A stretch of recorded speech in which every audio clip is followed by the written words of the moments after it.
All right. So I just wanted to start the stream off just a little bit earlier just to do a couple sound checks.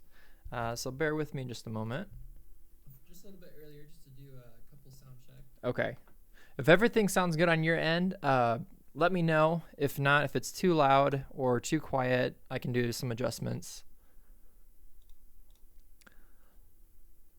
Also, yeah, huge thank you for everyone that's joining. I would love to know actually where you are joining me from. Like, where are you located?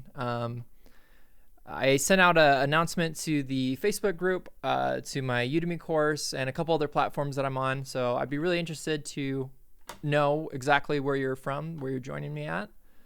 Also, if you could let me know as far as the stream quality, if it's coming through good on your end as well. I do kind of have a bad upload speed right now, and I hope it's not going to be too choppy. But yeah, it keeps on fluctuating between solid and choppy right now.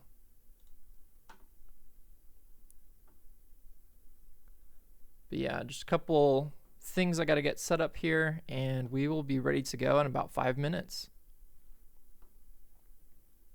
But yeah, just let me know where you're from. If you have any questions, look at the chat box. Sorry, not look at the chat box, but type in the chat box your question.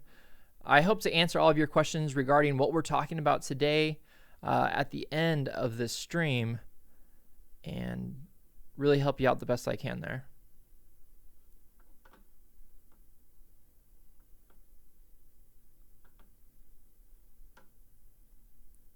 All right, awesome. So we got Jinx It Games from United Kingdom. Very cool. Got Bitey Thing from Memphis. Paul from Nova Scotia. Wow, that's really cool. That's really cool. And then if any of you don't know, I am in Arizona. Good old hot Arizona. Let's see, what's the temperature today?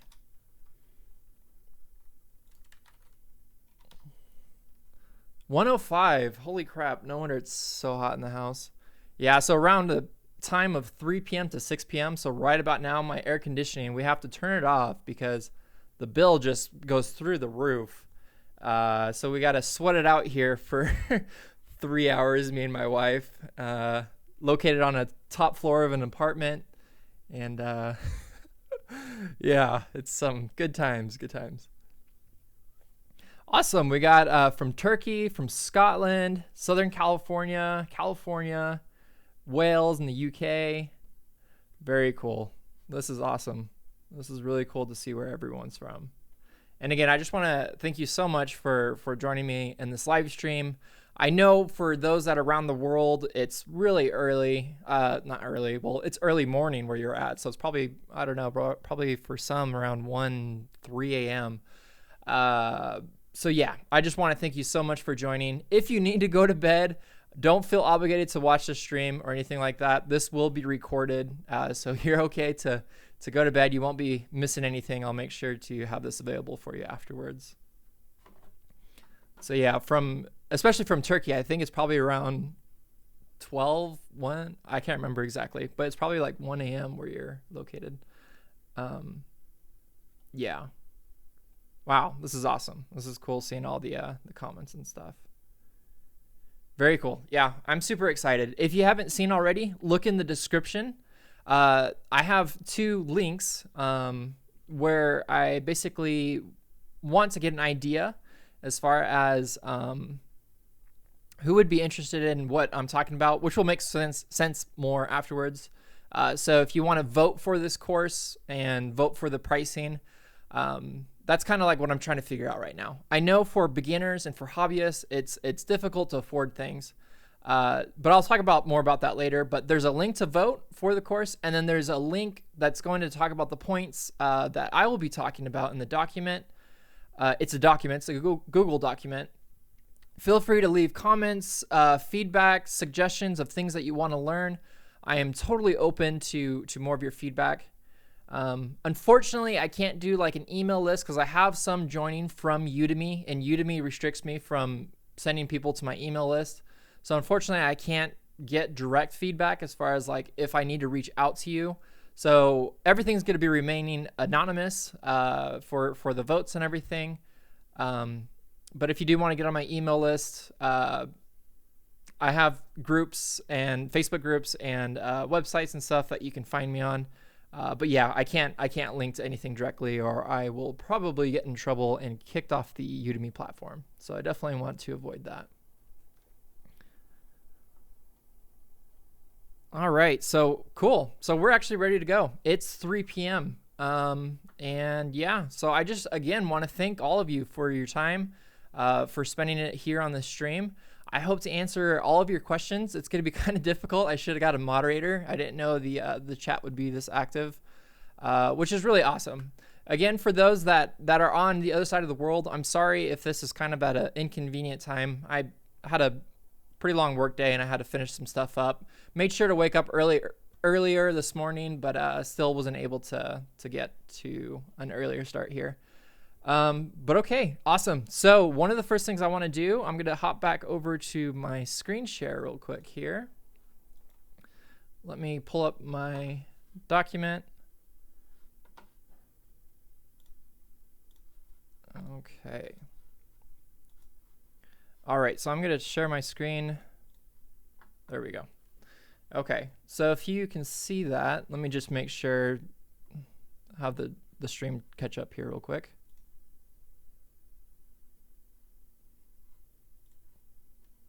Okay, so I think that should be visible. All right, so this is the document that I was talking about. I'm going to be adding more to it, taking away from it, depends on how crazy this gets, basically.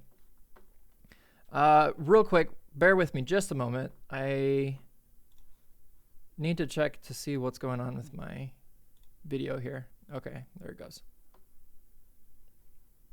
All right. So, okay, great. All right, so the whole course that I want to talk about is basically how to, if you're a hobbyist, how to go from being a hobbyist to getting paid, to becoming a paid animator, to speaking with your clients. When it comes to speaking with your clients, pricing yourself, the whole production process, all of those things. Those are things that I really want to talk about. And for example, if you have seen it from a podcast, I recorded a podcast that talked about making money, and I talked a little bit about these points. I want to talk more about it today as well. But I also just want to talk about the advantages of explainer videos. And this is what we're going to be focusing on as far as this course. You can apply everything that I teach in this course as well to webisodes if you have like your own ideas for animations that you want to create. But yeah, so the first thing that we're going to talk about is pre-production and the planning. And I don't want to just show you a Google document, so I'm going to be showing you actual files and stuff and just kind of walking you through the process. But for these first bits here, there's not really much to show, because this is typically when you are, here, let me switch my screen over so you're just not looking at a document. So yeah, so this is typically when you have already reached out to your client, you have something set up, they introduce their idea to you, and you're just kind of brainstorming. You're going back and forth, you're finding more about what the client's needs are, what their objective is. So that's part of the whole pre-production stage is just talking it out, coming up with your concept, coming up with different ideas. A lot of times when it comes to animations and creating animations for clients, there's a couple different things that you can do. If you're into 3D, you can do 3D animation. I don't have any 3D animation experience, so I actually don't know how to do that. You can do character animation, and you can do motion graphics. There's other things that you can do as well, like you can actually do like live video. Like right now, I work with the production company, and we do video for one of Google's biggest clients. They're one of their biggest consultants. Their name is Accenture, and it's a kind of a bummer because I've been doing it for about a year, but I can't. Everything's under NDA. I can't release anything to the public to show you what I've been doing, because it's been a really awesome experience, and it's a lot of stuff that I would love to share as well, but I definitely can't. So yeah, so you are in this production stage, pre-production stage. The first step is just coming up with what we're going to talk about. And then once you do that, you're going to get your script. So your client is usually, depending on how you want to do this like agreement, you can either provide the script for a charge, or they already have the script for you. Let me pull up an example where the script was already provided, and let's see here. Let me hop back over to this screen. It is on my desktop. Okay. Let's see here. So it's the storyboard. All right. Well, I'm going to kind of run into two things here. So I'm going to talk about the storyboard phase. Man, I wish I had another monitor. This is kind of hard. But basically, let me check out see here. Is everything okay as far as the video and the audio? For some reason, my stream keeps on dropping on my end. So I just want to make sure it's okay on yours. So what I'm going to pull up here first is an example of a storyboard / script. And this is kind of like what we introduced to the client. This is actually Gistio. This is I was subcontracted for this. I worked with a buddy of mine by the name of Chuck DeGroot, and I was subcontracted, and this is kind of like their little storyboard layout. So you talk about what the purpose of the storyboard is. You have like your sketch of your character, and we'll be looking at the animation, like the final animation once it's done, what it actually looks like. So you'll have your scene description, you'll have your audio. So right now you're just breaking down. Oh, you know what? This doesn't have the script. Oh yeah, it does. Okay, good. So right here, this is your script. So again, the client will have that provided, or you'll provide that for the client. And so just kind of going through this real quick, I'm not going to show you everything in great detail because I don't want to make this an incredibly long stream, but you're just kind of breaking everything down. So you got your concept, and then you got your script and your storyboard. And this is what you're going to be sending to the client. Again, these are just really fast sketches. This was a really quick turnaround time project. I mean, this was about a week. So between me and this guy, like, we had to get this done as soon as possible. And it was kind of a lower budget client, lower budget. They had kind of a lower budget, quick turnaround time. So, I mean, you get what you paid for in the time that you pay for it. So yeah, so this is just kind of stepping you through the whole process here, the whole storyboard. And we'll see how this all develops. Okay, so the good news is, with this storyboard and with this script, they actually had a character that they already, like the signature character for their company, for Avalon. Let's see. Let me see if I can find the, let's see, logo. Oh, here it is probably. Yeah, so they had their mascot. So they had their mascot of the character. Ugh, my computer's going really slow. Okay, so they had their mascot. And basically what I had to do is make this in cartoon form, right? So nothing too hard. I mean, they do a pretty good job at giving you like the 3D, or not the 3D, but all the angles there so you can see how you need to set this up. So again, this was a quick turnaround time. So what I did is I quickly brought this into Sketchbook Pro and sketched out the character, right? So this was actually another logo that they later were able to provide us on top of that, the mascot, and we were able to do like a 3/4 turn and kind of get it into a different look from the original to be able to use inside of this animation as well. So again, something very simple, nothing too complicated. And during this whole process, I was looking at this character and I was thinking, okay, so how can I break this up into layers? What do I need? This was a quick turnaround time, so we needed switch layers. That right ear isn't colored in. I hope I didn't send that over for the final product. But yeah, so after it was all drawn up, so you'll have your character design actually before your storyboard. But after it was all drawn up, this is what the character looked like. This was all done in Moho. Again, the sketching and everything to send over just quick examples to show you, to show the client what we had was all done in Sketchbook. Along with the storyboard. The storyboard was really quick and dirty as well.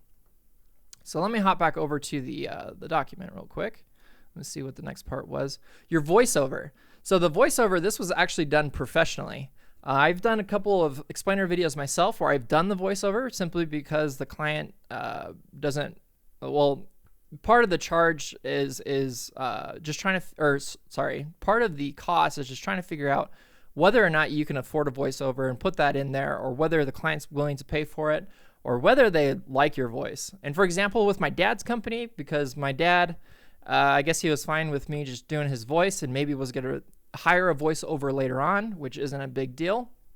That was part of the cost. So I was able to do the voiceover along inside of the animation, and you can easily hire someone from Fiverr to do voiceover. If you don't know what Fiverr is, I can probably talk about that a little bit later, maybe some other time outside of the stream. But yeah, so you got you got your script, your voiceover, your character design, your storyboard, and then you have your animatic. With this one, I can't even remember with this particular project. I don't remember if we had an animatic, but I did record one for my dad's company. So let me pull that one up real quick so I can show you what that looks like. Again, animatics are perfect. All right, so I'll just let this play out. Let me make sure I have my desktop audio up, and I'm gonna turn my mic off real quick. Hopefully I don't forget to leave that off. Hi, I'm Mike, the head mechanic at the Country Club. I've got a mix of new and old equipment, mostly older stuff. I do my best to keep the older equipment running, as it can get pretty expensive. The superintendent wants me to track how much it costs to keep each piece of equipment operational. I keep repair records, but I manually look up equipment and parts to figure the total costs. I don't think they know how much time it takes to find the cost of repairs. I knew there had to be a better way. That is when I found Asset Tracks. I now use Asset Tracks to record all repairs, parts, and labor per piece of equipment. With a few clicks of the mouse, I have the total cost the superintendent requires. I can save time and money with Asset Tracks. All right, so that was the example of an animatic with the particular animation that I was doing. So this was grayscale animation. This was for another company and was a little bit easier, I would say, than Avalon. The Avalon one was a quick turnaround time. This one also was a quick turnaround time, the grayscale one. But that's just to give you an idea of an animatic. So your animatic is basically taking the imagery from your storyboard, and you want to have it in the, I can't remember what the ratio is, it's 16:9. But if you're doing it like 1920 by 1080 for the client, or 1080 by 1280 by 720, I don't remember the resolutions for some reason. You're just basically to take that imagery and put it straight into Anime Studio. And real quick here, I'll show you what that looks like as well, so you can just see the actual examples of how to do it really quick. So real quick, I'm going to pull up the pre-production folder, and actually for the course that I want to make, that I'm talking about, so this, I'm just kind of stepping you through what it's like, but I want to break it down in more detail inside of the course.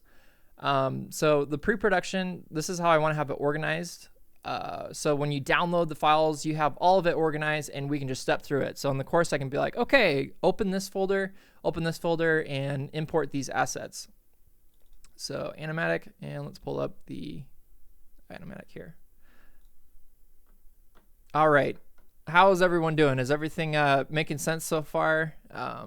Sorry, I have two monitors, but it's almost like I need three because I can't see the comments until I pull those up again.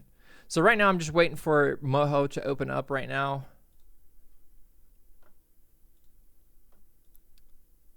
And let's see what it's doing. Okay, so I couldn't find the file. Oh, crap. Oh, no. All right, so somehow the location for all those things got messed up. So let me see if I can find those real quick here. Desktop. Let's see. Gcam. Pre-production. Is it images? No. What the heck? Bear with me just a moment. I'm trying to locate. Oh, there it is. Okay, so this was, heck, I don't even know what it was looking for. I think it was 9. Following couldn't be located. The WAV file. All right, whatever. So that's okay. Yeah, I'm not gonna save that. So I think I messed up my pass because it can't find anything right now, which probably is going to give me a bigger headache later on, but hopefully not. So anyway, so these are just my image assets that I just imported into the software. And then, what the heck? What is going on? So scene 1, there we go. Okay, so it's just further out. So let me just zoom this out a little bit. All right, so as it's just playing through, this is kind of, the animatic is when you're setting up your timing. And this also is really valuable when you want to kind of give your client a better idea what the voiceover, along with, let me go ahead and just kind of single that out. So this helps when you want to give the client an idea of the voiceover along with the storyboard of what the timing of this is going to look like. Okay, so that is the animatic. So that's just a really quick example there showing what that is. Now again, I probably don't want to stay like this long on each one of these processes because I know this can make a really long stream. So the next steps is going to be the drawing. So that's going to be pretty obvious. But what I want with your help with this is I want to find out what kind of explainer video. These are called explainer videos, but what kind of animation do you want to create? Like for example, I was thinking of making this course cover the animation that I was showing just now, which is grayscale. But as you can see, it's very simple. There's no face, there's no mouth, there's no lip syncing or anything. This is just really simple, cut to the chase, show you how to do it animation. So what I wanted to get feedback about was what kind of style are you interested in?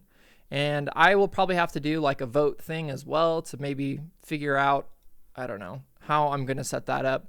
But this document, you can comment on this. So if you highlight a specific part, let's say drawing, and you come up here to comments and, well, however you do it, I don't know how to do it. I think it usually gives you an option. Oh, right here. So if you can just highlight that part and say, this is what I want, and then just kind of say what it is that you want. And then I'm going to be able to see all of the different styles that people are kind of looking for. And therefore I can kind of get a better idea of what I need to be making. So I'm going to be continuing to build on this this course outline to kind of break down more and more of this course so you can kind of get a better idea of all that it's going to contain. Now, I'm going to hop back over to my face here. Now, as far as the total time on this course, depending on the feedback that I get, this can add more to it.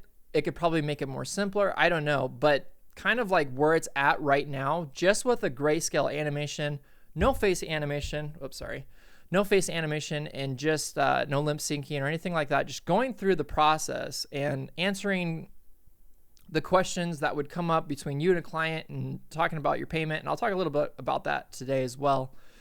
It can be anywhere between a 10 to 15 hour course. And I want to avoid kind of discouraging people to look at that huge chunk of time and be like, oh, I can't do this. This is too much. I don't have enough time.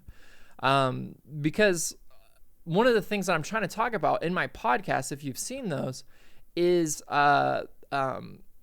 you basically have to be committed to this type of stuff.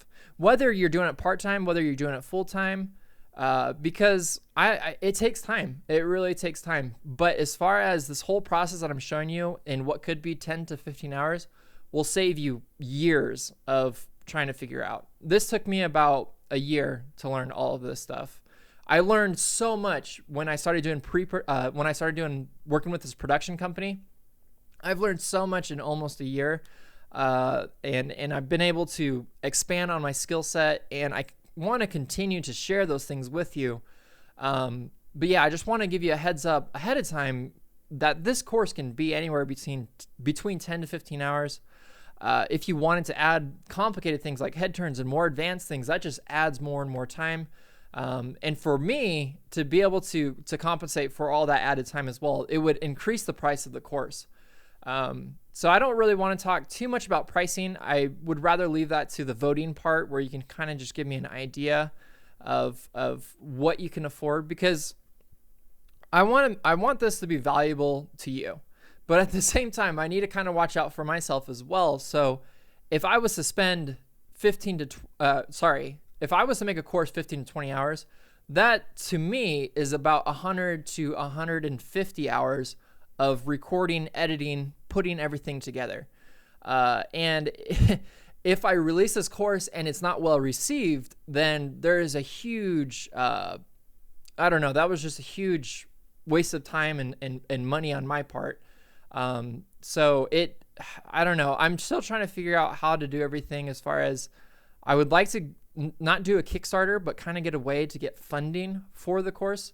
And if you're on my email list, or if you're not on my email list, I can't link you to one directly if you're on Udemy. But if you're able to find me through my groups and stuff, you can sign up to my email list. And I want to be able to, this is going to be kind of a process, but I want to get more and more feedback, because I'm still really hesitant about creating this course. And even feedback that you can give right now, like in the comments, and just kind of letting me know what your thoughts on all this is really going to help me as well. So, so the next part that would be covered as far as the production. So we kind of went through pre-production to production. So you have your rigging. So that's obvious. If you haven't taken my course for rigging, what I want to avoid completely with this course is narrowing it to a specific software. So for example, with my rigging course, I narrowed it to Moho Pro 12, and I wanted to focus on the newer features and all the things that you can do with Moho. And right now the software has been buggy as heck. I haven't been able to even complete the course, which is a huge disappointment for me, because of all the issues I've been running into, and I can't even do what I want to do with it. So you can use Anime Studio 10 all the way to Moho Pro 12 to take this course. And I won't be focusing on a particular software. In fact, I might even record what I'm doing on Anime Studio 11.2, because it is the most stable version of the software. So that's just kind of a heads up as far as your software goes, and I won't be focusing on any specific type of version of the software. Now, as far as the pre-production goes, I know things cost money. Like for example, I use Sketchbook Pro. You don't have to use Sketchbook Pro. You can use GIMP. In the course, I might show you a little bit on in the course, I'll talk about resources that you can use, open source, free resources. And I'll talk about the only thing that you need to pay for is, and have a paid version of, or you can probably even trial this, is Moho. Yeah, you can probably only trial Moho right now, but you can get cheaper versions of Anime Studio 10 on like Amazon. Yeah, so the only paid course, or the only required software that you need, sorry, not paid course, but the only required software that you need is going to be Anime Studio or Moho. Everything else you can do with open source software. I've done it before I actually started doing this professionally, working with a professional crew, doing post-production and things like that. I use Adobe, and am probably going to use Adobe. But if there's high enough requests, like after I release the course, like, hey, McCoy, this is really great and all, but I don't have Adobe. Can you show me how to do it with Audacity? Because I know Audacity. Could you show me how to do it with this and this? And again, I can do that, but I don't want to do that right off the bat, because it's just going to add more and more time. It's going to take more time to release the course and get it out to you. Yeah, I don't want you to get like super excited and hyped up for this now, and then it doesn't come out till like 6 months later. So that's where I'll talk about funding and stuff, because the more funding I can get up front for this, the more time I can put into this, and not have to worry about picking up little side jobs and freelance projects on the side. I can devote myself to this for you guys, so you guys can get this as soon as possible. And yeah, that would be my objective. So part of the production process is scene placement. So let's go ahead and let's hop back into a scene. I'm going to hop into Avalon, and I'm going to hope that I don't screw this up. I'll share my screen with you in just a second. But I moved everything around to make it more convenient for this this stream, and I think it screwed up all of my paths. So nothing's going to be connected. I hope that's not the case, because that would really suck. So let me pull up one of these scenes real quick here. Oh my gosh. Yeah, nothing is connected. Okay, so that's the beauty about live. So I'm sorry you have to bear with me through this, but this will work pretty good here. All right, so if you guys can see that, This is a scene. This is kind of motion graphics, if you will. And this was created in Anime Studio 11.2. So this was before motion blur and stuff. But you can actually create really cool motion graphic type graphics as well. And I will link to that in the description as well, where you can download an asset that I made that you can download for free. You can take it apart. You can see exactly how I did it, which was a tutorial that I actually followed to show how to learn how to do motion graphics in After Effects. I applied the same principles in Anime Studio. So let me just show you what this scene is. Okay, so let's go ahead and let's just cut that at 72. And I'll just have that at a constant playthrough so you can kind of see what's going on there. Okay, so here's a really easy example, simple example of setting up your scene. So in all of my projects, I have it labeled based off of our storyboard and what we were able to come up with. I have scene 1, scene 2, scene 3. I believe this has 9 scenes. This is scene 6 of 9 scenes. And so I'm not going to be combining all of my assets into one scene. I'm going to be doing all this in post-production, editing all of these scenes in together. A real amateur mistake that I made when I first started with Anime Studio is I tried building a full-length, and you might have done this too, but I tried building a full-length animation all inside Anime Studio. So what I mean by that is adding the audio, adding the cut scenes, like cutting with the camera to a new scene, having all of the assets inside of the one project file. And as you can probably imagine, the rendering time was horrendous. The playback was horrendous. At the time that I was doing this, I was probably doing it with Anime Studio 10, and it crashed the software all the time because it's heavy stuff. If you have a full animation that you're trying to add in one scene, that's the first mistake, and it's an amateur mistake that gets made a lot. That can be avoidable. So let me close this. No, don't save because I've screwed everything up there. All right, so let me pull up all the different scenes so you can see everything that's going on here. Great. Yes. Let me locate some files here. If I can remember where anything is. Character design. Sword. Is that PNG? That is. Okay. References.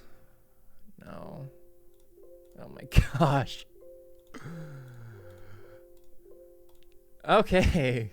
What the crap? This sucks. Okay. All right. So I'm sorry about that, guys. Okay. So I really wish it would just do like a skip all. This is really dumb. Yeah. So as you can see, nothing is connected. So bear with me. Good grief. Okay.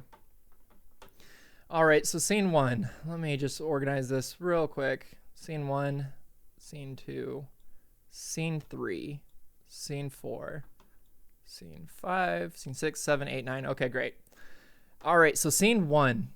So, one of the things I want to talk about a lot as well is reference files. I want to talk about reference files and how beneficial those are.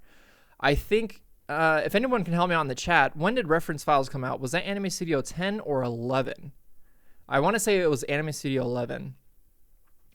So there will... So I'm trying to make it like a cover all the bases, all the versions of software. But if I use reference files, there's a possibility that someone's going to get a little lost there. So hopefully it's 10. I can't remember. But anyway, here is, without the sound, because I can't import the sound, here is the first scene. And this is just to show you everything that's going on there. So I'll do a zoomed out view so you can kind of see what the assets look like outside of it. As you can see, I'm not even worried, for example, for this globe, I'm not even worried about shading the whole thing. I just want to shade what's visible. Everything else can look like crap because it's outside of our scene there, and it's not important. So that is scene 1. If you can watch here, this was actually a really cool trick that I learned from Chuck, who I created this animation with. We worked both with this. As you can see, there's a pretty crappy bend going on there. This was the first time I worked with a team in a team setting. And we used reference files. We rigged different characters, like had different character rigs. And we're just kind of combining all of our ideas together, which was a lot of fun. But as you can see, and especially with that, like what's going on there, that looks pretty horrendous. But it's happening for 1, 2, 3, 4, 5. It's happening for 5 frames. So all that's going on is there's that pose, whatever that was. And then what he did was really cool. He added like a white screen, just like a white overlay that kind of like blinds you and switches really quick to this new pose. So this was one pose that we were trying to get into. So we're just kind of doing an in-between into that pose, and then kind of a blinding effect, and then boom, in this new other pose that we had created. And then he jumps off, and as you can see there, this is just a switch layer. This used a lot of switch layers, and you will be using a lot of switch layers, especially when it comes to quick turnaround time projects. And you can see that that's just the, if I can highlight that leg, you can see that that's the layer there. Whoop, is that the layer? I'm alt right clicking, trying to highlight this leg, and it's not selecting it. But anyway, so that's just one layer, and then we have it switch to a new layer, or a new rig rather, so that we can have him jumping like you see there. Okay, so that's just a quick example of what that type of stuff looks like when you're working on these quick turnaround time projects, and it's not too pretty. Like, this isn't what they would call a hero rig. This is a bunch of different rigs with a bunch of different poses based off our storyboard. This isn't a one rig that can do all sorts of tricks. This is just one of many different rigs. But anyway, let's hop into the next one. Here's another rig that we created, another angle. I can probably, let's see here, background, horizontal, vertical. Okay, so here is the bone structure. So you can see this is a completely different rig that we had created with a new set of a bone structure here, so that we can do this flying animation. And if you can take a look here, you can see that there's a little bit of a parallaxing effect. I can talk about that in the course as well. So your animation kind of has that 3D parallax effect going on there. Very easy to do, nothing too complex. Okay, so that is scene 2. Scene 3, I have no idea what that is on the ground, so we'll just leave it. But scene 3 was really easy, and it was kind of a fun one. This last one right here, you can see it's the guy and the girl, and he's got like his hand poking out of his pants there. What we actually did with this is we did like a silhouette, and you can just do that with styles, and I can talk about that in the course. So these are a bunch of things that I can talk about, and the more and more stuff that I talk about, it can just add to the length of the course. But I want to cover all of the important parts, which is the process, and then maybe getting into the more advanced stuff and how other things work and lip sync works, which is why I wanted to start off with just an easier animation. No face, kind of like these guys. No face, not a whole lot of, probably about 3 or 4 different poses or different angles of your character. Just so it's really easy, and you can just kind of get the idea of how to get started. Because again, that one that I showed that was grayscale, that was a client project that I did that I got paid for. I won't say what the exact amount was, but it was well worth the effort that was put into it. And as far as the turnaround time for the project, for a week, and for how minimalistic it was a pretty good project. So here's another one. Just kind of showing you another example of what these scenes looks like when they are broke down. Here's another one. You can see as the assets were being created, everything was kind of wonky on frame 0, but if you play the animation, you got her typing on the computer. Again, look at those hands. Those are wonderful. I type like that all the time on the computer. But yeah, so this is just a really simple scene that was put together. So we'll talk about scene placement. So that's what I was talking about with this. And here's a pretty cool example as far as scene placement. This is what Charlie had put together, and then I kind of refined, and was really cool. It came out looking pretty good. All right, awesome. So that is basically, I'm not going to go through all the scenes because they're all wonky and not put together right. So I'm going to hop back over to the Google document. And yeah, so before you even begin animating, you have to place your scenes and all that, and then you block out your animation. And blocking out is basically just putting down markers. I don't know if we did it with this.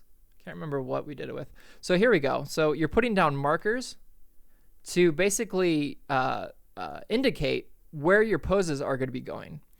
This one's not too filled with markers or blocking, actually. I think they were probably taken out. But yeah, so you create your markers with the timing, with your storyboard on your timeline, marking out the different poses and things like that that you want to make for your animation. And let's see here. And then you got keying, which is basically once you have your markers up, you're going to set up your main poses. And then animation, which goes along with keying, but the animation is the in-betweening and making everything look good. And then you have your last step, which is the post-production, which goes editing and audio. All right, so again, I don't want to take forever going through the whole process, but I will show you. I will show you what the other one looked like, the final product, once that one was complete. So let me go ahead and what the heck? All right, that's the wrong one. It's this one right here. So the Avalon one, you can go ahead and click on that link in the document, or I can show it to you right now real quick. You're a small business hero, hungry to change the world and live the life you deserve. I'm Arthur, and I'm a lion, in case you didn't notice. My company, Avalon, is on a mission to help you succeed online and become a business giant without needing to be a tech guru. Whether you own a bakery, flower shop, or marketing agency, you can't afford to waste your precious time learning the ins and outs of hosting, coding, and all of that IT gibberish. At Avalon, our nerds handle the small details and big words, so you don't have to. This is a complete one-stop shop, from domain buying and hosting to email account setup, website design, and server upkeep. Avalon has you covered. We've built an incredible infrastructure, along with easy-to-use tools for all devices, to help you manage everything with one paw, a finger, one swipe, and one click from anywhere in the world. Sure, we make it look simple, but the complex science behind our service has been perfected during our 20 years in business. We work tirelessly to deliver 100% uptime, while providing supersonic load speeds and bulletproof protection against those nasty hackers. So, small business hero, leave the technology to us and start building your own business Camelot today. That's the Avalon way.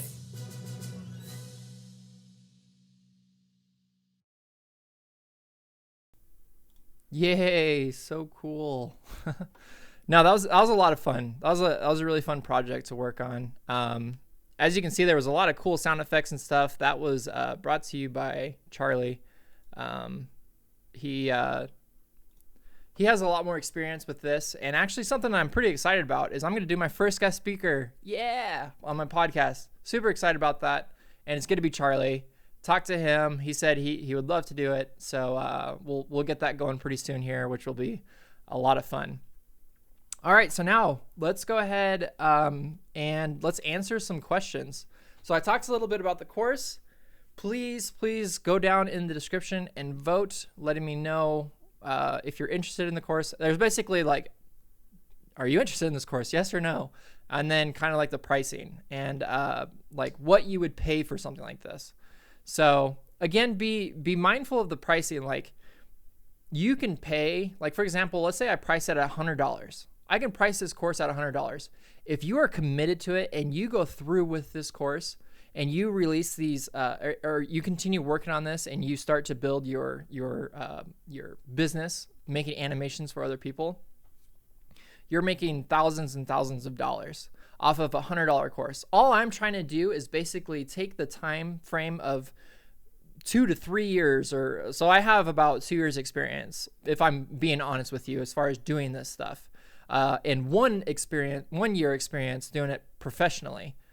with the studio and everything. Before it was just kind of freelance, and now I'm doing it professionally and full-time type of thing. Is all I'm doing is I'm trying to cut out that whole 2-year process.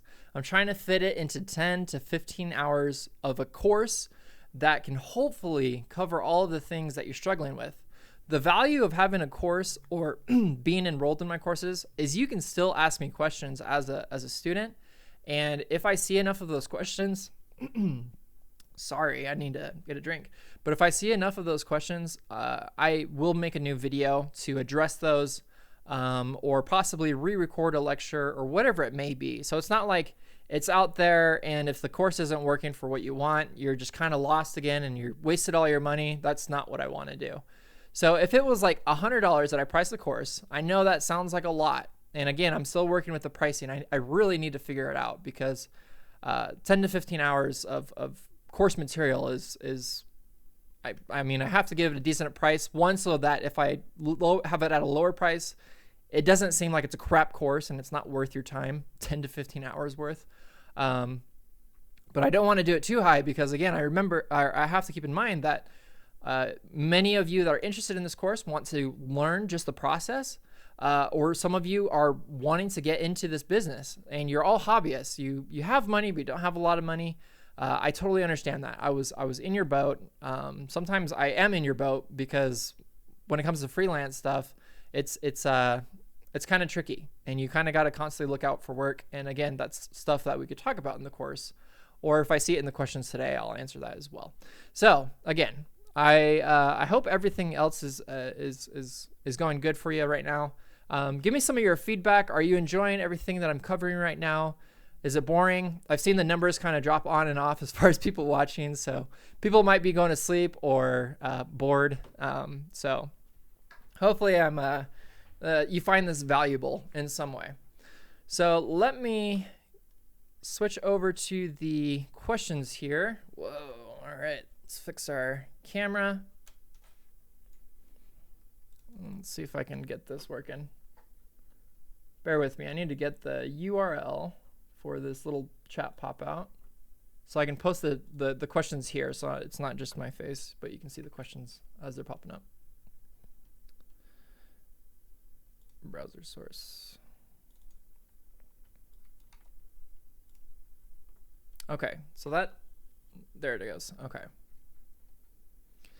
Very cool. All right, so I'm going to scroll up to the top, and I'm going to try to knock out as many questions as I can. How long have I been streaming? 48 minutes. Cool. All right, so I actually wanted to keep this under an hour, so this is actually going really good. Okay, so let's go ahead and let's talk about what you want to know. All right, so first question from More Calamari. How do you know how much to charge a client? Do you have a flat rate, or do you evaluate the company to determine how high or low you bid? Yeah, so that is a question that you're going to get a lot. That's the question that I asked when I first started a lot. And it's very hard trying to come up with a price for yourself. Like, you can seriously undervalue yourself and your work. And I've done it for almost like a year and a half when I first started. And you'll kind of learn with experience. But I don't want to just give that as an answer. So how much do you charge a client? It really depends on the client, to be honest. It depends because they might have a budget. And that's one important thing that you can actually find out is if they have a budget, like how much they're willing to spend. A lot of times they won't say outright how much that is. But sometimes they will, because then it helps you kind of come to an agreement as far as of like what is actually affordable, like what's actually possible.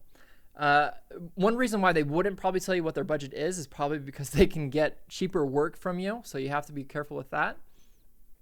But for example, I don't know, like, okay, so I'll tell you what my hourly rate is, not with the production company, but now with like freelance, like outside, with tutorials and animations and things like that. So I'm actually around, depending on, again, I have to be mindful of the budget of the person, and depending on whether I want to take on the project and kind of lower my rate or whatever. But if I was to do an hourly rate, it's anywhere between $30 to $45 an hour. And that's like working up. Like I had to work up to that amount because I had to find out what I was worth. When I first started, it was $12 an hour. But part of this question is asking, like, should you do a flat rate? Like, should you do an hourly rate, or should you do like, okay, so evaluate the company, but also evaluate like the project. Because what you want to do is you want to get as much information about the project as you can before you even give them like a quote or an amount. Because I don't know, you can really tie yourself up if you go about this the wrong way. Because when it comes to working with clients, a lot of times it's tricky because you don't know, like, I don't know, you need to have like your standards and sorry, I'm really hesitating here, but you need to have everything set out as far as, okay, if we do revisions, this is how many revisions we're going to do. This is how much each revision is going to cost. For the length of the animation, you can consider that. So I can do this for this certain amount of money. If we add on to this, so for example, if usually when you work on these projects, your client doesn't have a really good idea of how much time it's going to take. So they could say, oh, I want to have this like 30 to 45 minutes, but they're providing you 2 minutes worth of content. All of that, you got to figure out how to get down into 30 to 45 minutes. And if you overstep that, like if the client's like, no, we need that in there, and so that's going to add an extra minute, you'd be like, okay, so for any extra time that is added is going to be this cost. Because the thing that you have to be mindful most is the budget that you both are setting, as far as, okay, I'm going to stay within this budget. This is what's possible. This is what's not possible. And when you're first starting out, and I want to be talking to hobbyists mostly. If you're like a professional and you got your own system, that's awesome.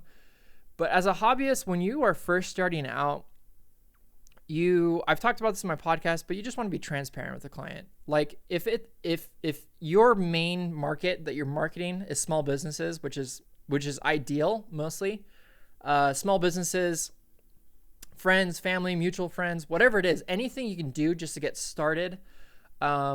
You're going to be transparent with the person. Like you're not going to be like you want to be professional, but you're not going to be like, oh, I know everything. Even though this is the first time I'm doing it, I have to act like I know everything. Like you don't want to convey that to the client because they can either see through it. They could probably look up more information about you, blah, blah, blah. And it's just easiest to be as transparent as possible. Be like, okay, this is a learning process for me, and it's most likely a learning process for them as well. They can be a small business, and this is the first time that they hired someone to do an animation for them. And so obviously with this course, or however you want to do it, you want to make sure you know exactly what you're doing before you actually kind of put yourself out there, because you still have to be considerate towards them. They have to be considerate towards you. And it's just kind of, it comes with experience. I hate to give that as an answer, but it comes with experience at exactly how to go about pricing yourself and how to go about coming up with like an overall cost when it comes to projects. They vary greatly. You can have high budget where they have a lot for you to do. They want higher quality, so they're going to give you more time. But low budget, smaller projects, honestly, those can be anywhere between $500 to $1,000, or if not more. You can probably with like lower budget projects, and again, it comes with experience. Like for example, when Picasso first started out, people weren't paying him millions of dollars for his paintings. As far as the story Picasso, he went through a whole bunch of fails until he found like that one painting. So I heard. So you have to build your portfolio, and you're constantly building to figure out what your price. But starting out, I mean, it's not bad if you were to do like an hourly rate. And again, you have to be honest. This is all about integrity, and you have to stay within their budget. But you can do like an hourly rate in US for $10 because that's minimum wage. And $10 an hour, I mean, if you're starting out, it may seem like, oh, that's not enough. But if you're just trying to get into the groove and figure out how this works, then that's not bad either. I started with minimum wage, which I think was like $9.20. No, No, I did not start with minimum wage. I started with the wage I was earning at the call center I was working at. So I was like, oh yeah, $12. That's great. I'd love to do animation for $12. Anyway, so I hope that answers that question and answers some of those questions that you have there. The next one is from Ingen. How can we deal with the infinite round of revisions? Yeah, exactly. So like I was just kind of talking about, you don't want to have infinite round of revisions. You want to say, okay, this is the limit per revision. Maybe it's 2. That's part of the package price that you're charging for the client. And anything past that is going to be more. It's just going to cost them more. So the more revisions they have, it's just going to cost them. So the idea, and I've had this happen with professional huge clients like Accenture, but the idea is to have all of the stuff nailed out and planned out, have your foundation set in the pre-production stage.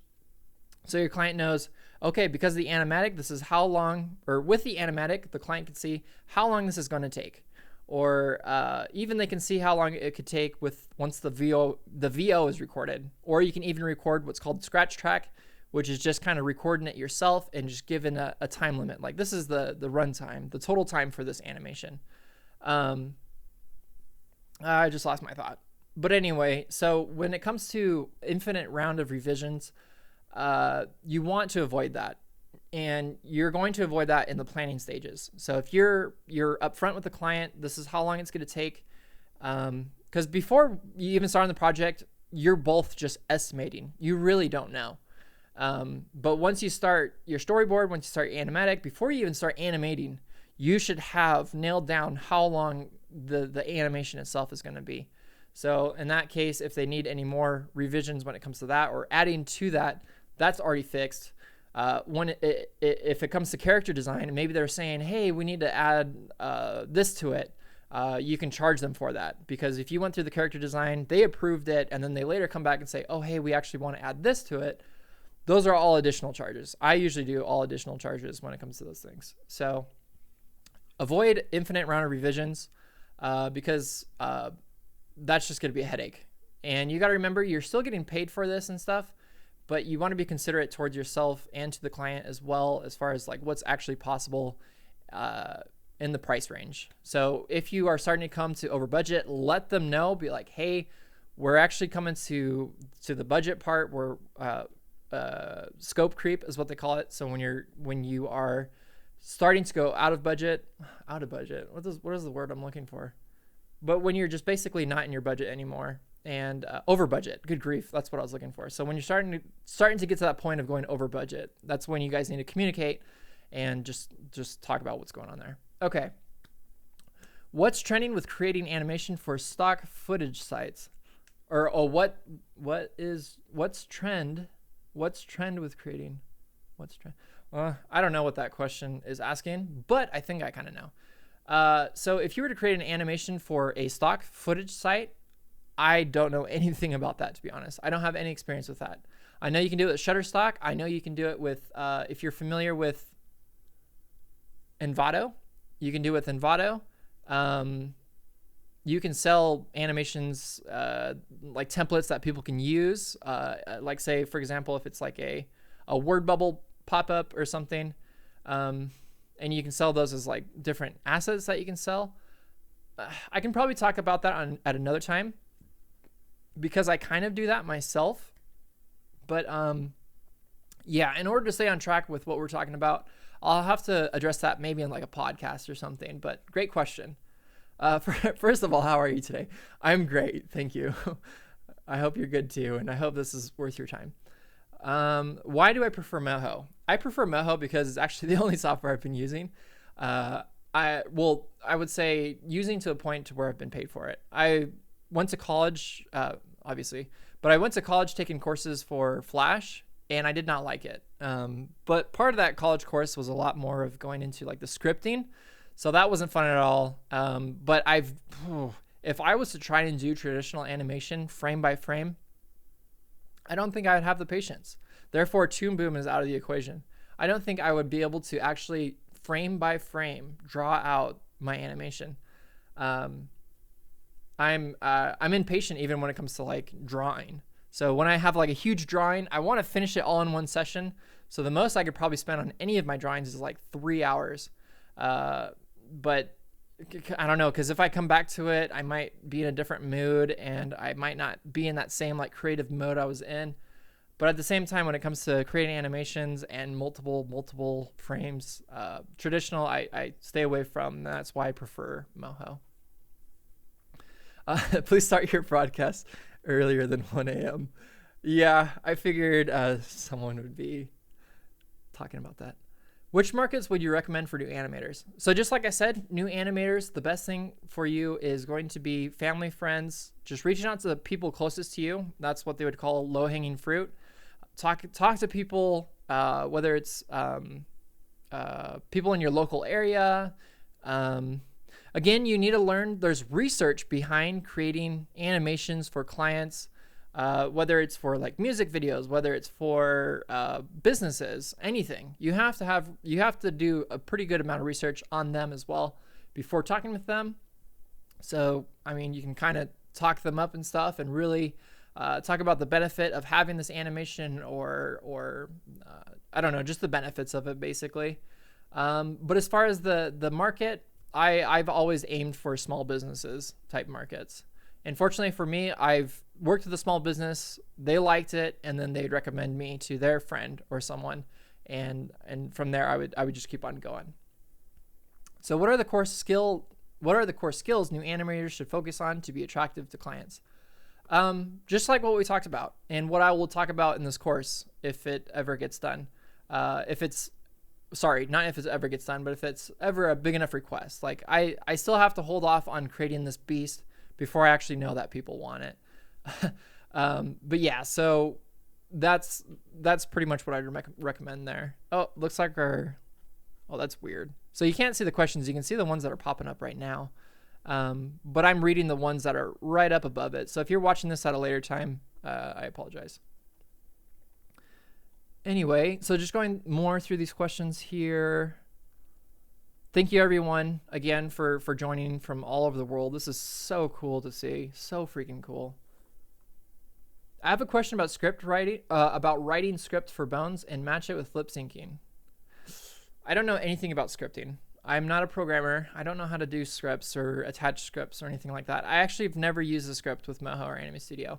I know enough to know how to like import it to connect it. I can look at most computer programs and see like what's working, or programming languages and see like what's working because I've took some classes on that as well. But I stay away from it actually, just because I tried to do everything myself as much as I can. So I don't use Papagayo. I do everything manually as far as lip syncing because I get better results. Or when it comes to lip syncing, and if it's for a higher payer client in a higher paying project where they want better animation, then that's usually when I use like smart bones, smart actions, and things like that. So I actually don't have any advice as far as how to match bones with lip syncing. Making money on YouTube involved catering to what the mindless zombies desire. Stupidity. Stupid cells. Okay. I think that was maybe just like a statement. I don't think that was a question. Tim Kits, what's up, man? My ninja. Tim, you're awesome, man. An animation of two sticky figures fighting to their death with sword sells. Anything of importance does not. The movie Idiocracy is a documentary. All right. Well, I don't really know what to answer there. Sorry, Spaces Santa Claus. I'm pretty sure I'll get some pretty random comments as well. This might just attract a few different comments. Can you use smartphone or tablet to check chat? I will do that in the future. I have a tablet. So yeah, I'm sorry if that was kind of an issue at that point. Thank you, Buddy Thing said your rigging course is really helpful. I appreciate it. The sound. Okay, Jeremy Jones at Anime Studio Tutor. Thank you for letting me know. Layer referencing is Anime Studio Pro 11. Crap. Okay. So I'll have to figure out how I'm going to do that because I wanted to talk about layer referencing with the software because it's really It's really good, man. I mean, it's awesome. It'll save you a bunch of time. But if you're using Anime Studio 10, I'll probably just do like a disclaimer before recording a particular section. Yeah, I'll figure out a way. I have a question. Okay, so that was the same. Did you consult your scripts ideas with someone when creating animation for client? That's a good question. With a lot of the clients that I've worked with, this is sorry, I can't even say that username. So for this question, I actually, so yeah, for a lot of my clients that actually had their scripts already, which was awesome. There's only been a few clients where I had to create a script with them, which was pretty easy. It was my dad's company, so we were able to kind of brainstorm and stuff. So yeah, if you don't feel comfortable doing script writing or something like that, you can outsource different things too, like once you get more established. But if you're talking with your client and if you've done enough research as far as scripting and what all that entails when it comes to creating animations for whatever it is, then that's something you can talk about with your client. Like it's good to have like these creative meetings where you're either on a phone call or on a face chat, or if they're local, meet up with them in person. That's really cool as well. But yeah, so you just want to kind of talk through with them because and do your research. There is important things that you need to nail when it comes to a script. Not only like your who, what, why, when, where type of thing, but yeah, I don't want to get too much into detail about it, but there's certain things that you need to research when it comes to script writing as well, if that's what you're going to do, if that's going to be part of your price. But where can I find a great body turn tutorial? Okay, so that's a turn tutorial. Okay, sorry, I'm just kind of going through the comments here.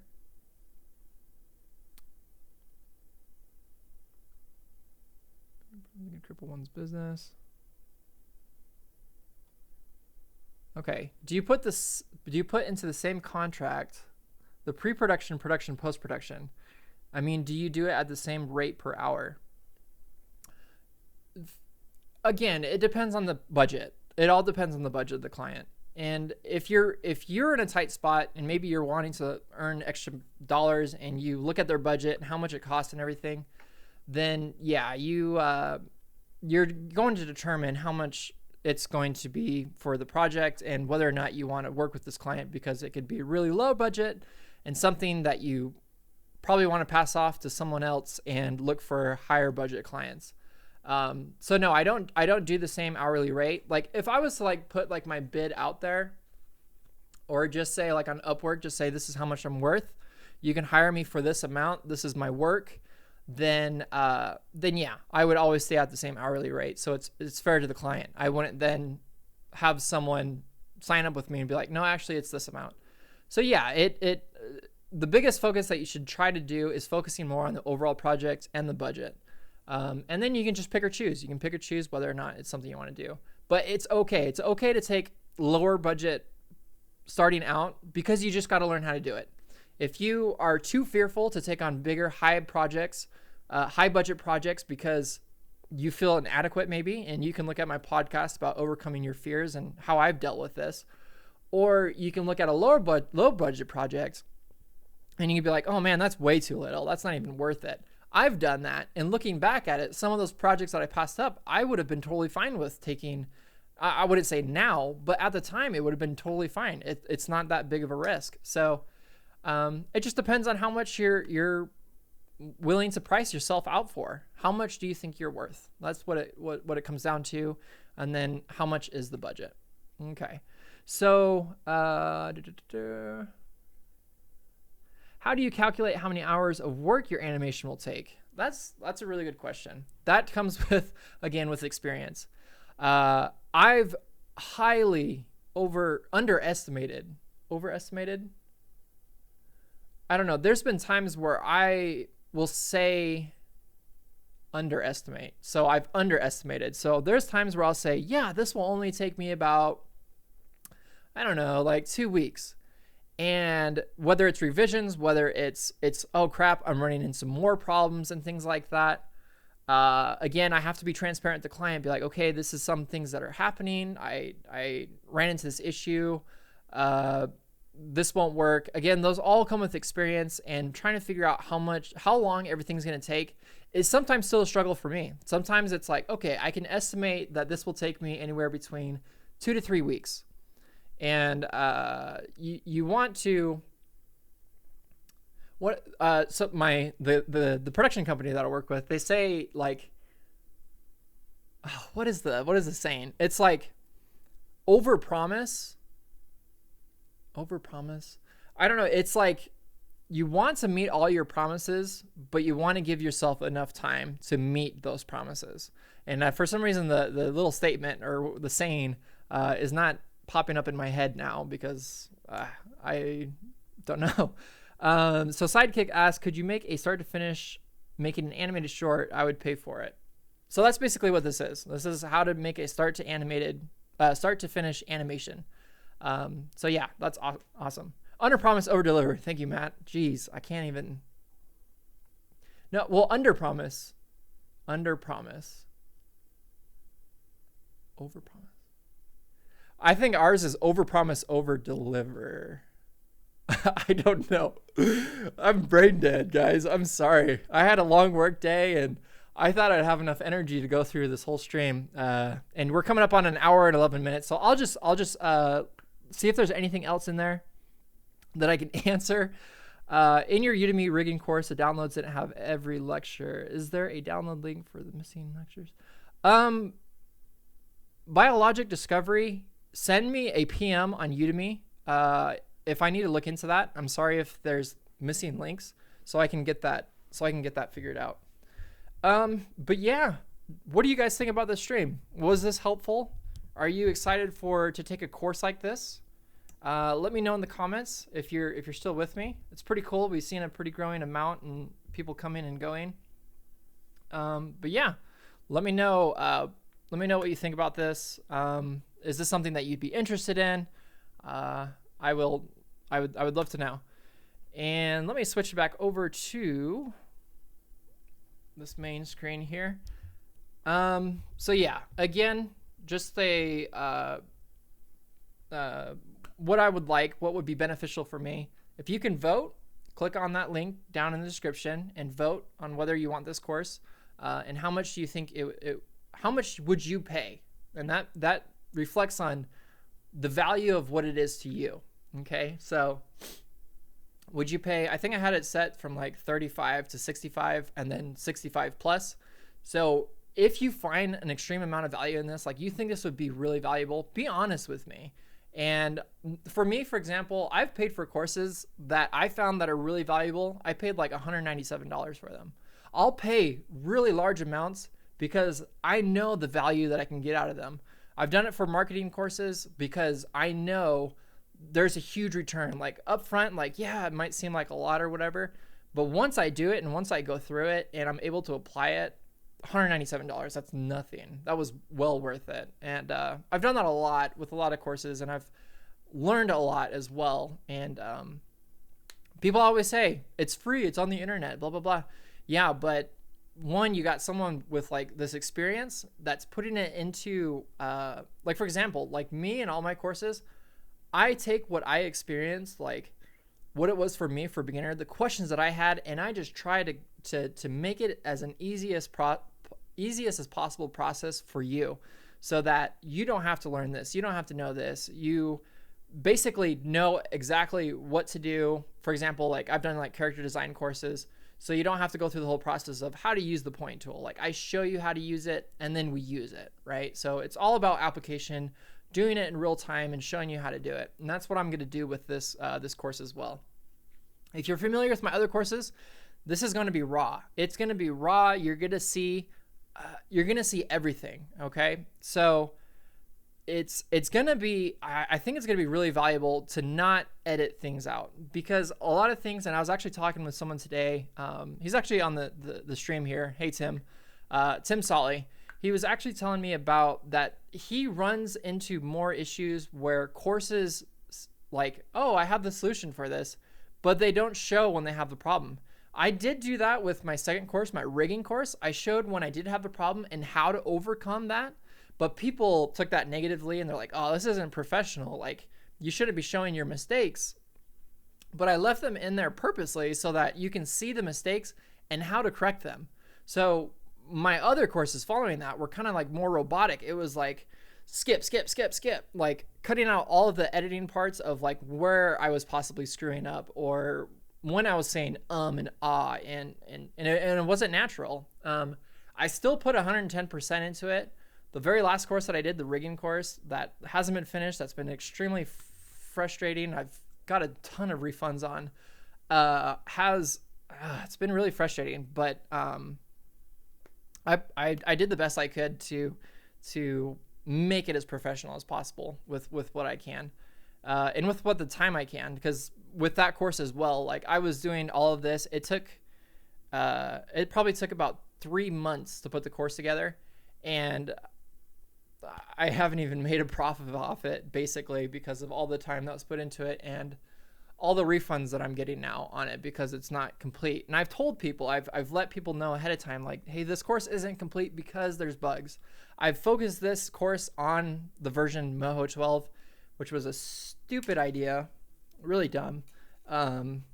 Yeah, because the course itself isn't complete and people don't like it, and I don't blame you.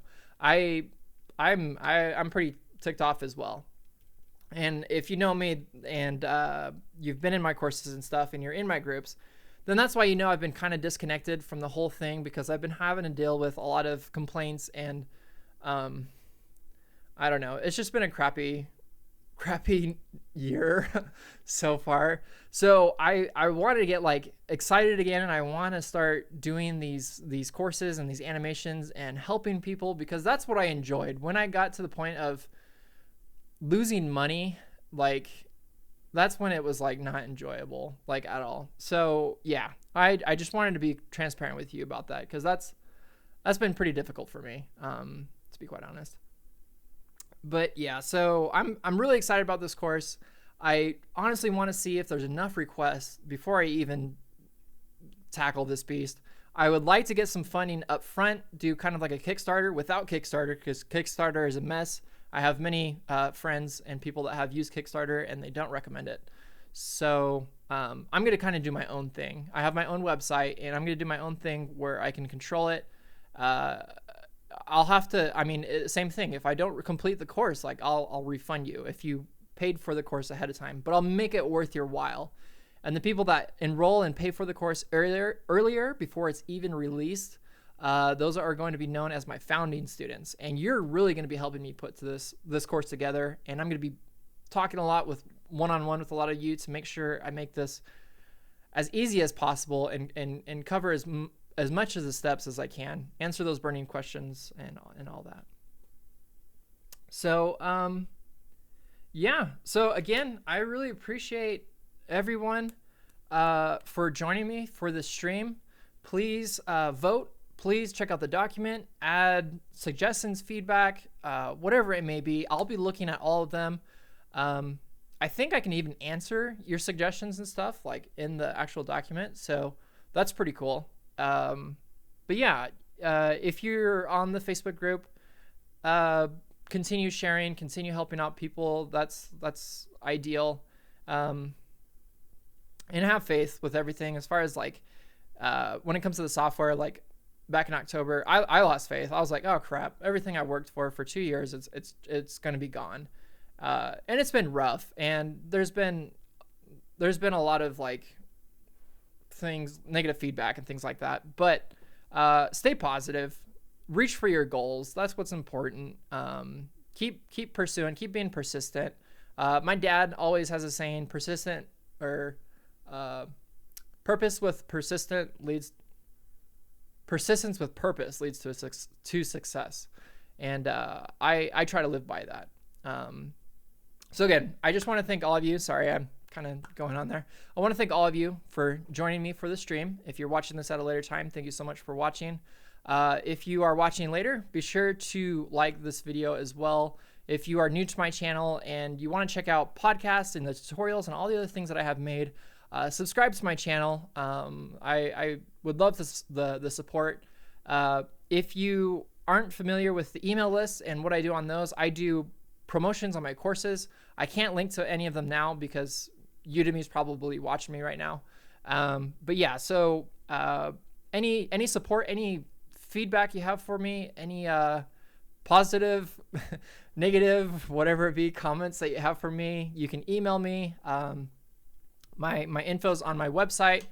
It's on the course as well, or sorry, not on the course, but on the Facebook groups, how you can reach out to me, and all of that. So I just want to say thank you again so much for your time, for coming out here, and I will see you guys later.